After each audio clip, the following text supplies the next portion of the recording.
Thank you. I have no PowerPoints. I will provide a few points, but you have the power. Dear friends, I am really very, very honored to be here amongst you in this very august gathering under far more distinguished colleagues than myself in this gathering of one of the most respected international organizations. Now, the brief I've been given is to share with you some reflections on maintaining humanitarianism in a changing world. Let me first start by setting the context of this change. Some of the trends that will influence future humanitarianism are with us and are common talk. These include rapid urbanization, the changing demography, including the steady growth in the proportion of older people, voluntary and forced migration for multiple reasons, and climate change. There are, of course, other reasons as well. But these secular trends impact on societies which are also fast changing for many reasons. For example, the growth of inequality amidst plenty, new patterns of social exclusion, shifting violence in what we may call the domestication of conflict.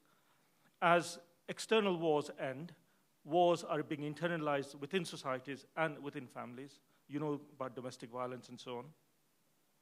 And access and competition for critical resources such as water, energy, minerals, and food. However, all is not doom and gloom.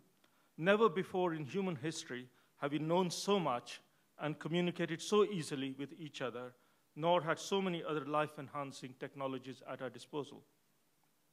In this global shift, it's not surprising that the organizational landscape is also changing as the balance of power and influence between nations and regions alter, democratic norms deepen, relationships between citizen and state are reordered, and the opposing tendencies for centralizing control and decentralizing autonomy fight it out. On the social provision side, the balance between public and private provision is shifting. Private philanthropy is taking greater hold. Actors are proliferating, along with a widening of the sources and channels of funding. Then there are the rising expectations over speed, quality, results, and tighter accountability under greater and greater scrutiny from all sorts of stakeholders. These are all the factors that we know. Then there are the factors that we know that we don't know. And finally, there are the factors that we don't know that we don't know. No doubt we can construct our own list of trends that we fear will impact on vulnerability in the future. But in case we get overwhelmed with ambiguity and change that is all about us, we have a new breed of doctor that can calm our anxieties. These are the futurologists, part mystic, part philosopher, part priest. They use words like scenario building, trend projection, probability assessment, risk management, and option appraisal. For a good fee, they will come and feel your organizational pulse and prescribe a strategy or two to be taken in regular doses of 2-year planning cycles. But we mustn't mock them, as they have a serious message that merits attention. For organizations in our business of bringing help and assistance, there are at least 2 poles of certainty we can grip in this age of uncertainty. First, we can be sure that the number and range of crisis drivers will continue to increase, and knowing the patterns of vulnerability and marginalization that are already with us, more disasters and impoverishment with greater impact are certain.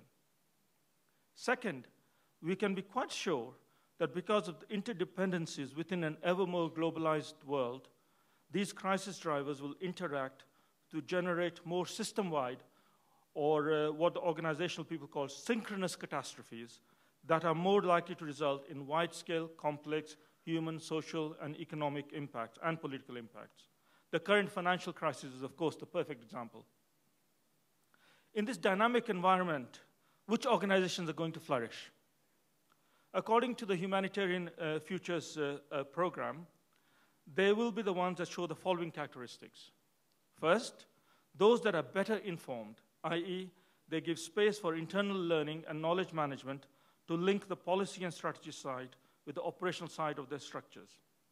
Second, those that are more anticipatory. In other words, they proactively scan trends and draw from them the right response strategies. Third, those that become more adaptive. That is, they're more flexible in linking management to results-oriented processes in fast-changing environments. Fourth, those that are agile by exercising decentralized leadership through the creative empowerment of staff and stakeholders at all levels. Fifth, those that collaborate effectively and efficiently across a range of networks, not least because this might help to better share or manage common risks. If this is a smart way then to face the future, then what are the ways to get there? The answer is to look backwards from the future. This challenges two conventional practices. First, it says that the best place to start the future is not necessarily from the present. Second, it cannot be assumed that the experiences of the past is necessarily the best guide to the future. Or as more elegantly said by Alan Key, the best way to predict the future is to invent it. Or in our own organizational way of thinking, to plan for the future, start from the future that you would like. Fortunately, that vision of the future of humanitarianism is actually not too difficult to define. One of the most remarkable things about humanitarianism is that we may argue about defining it, but we all know it when we see it.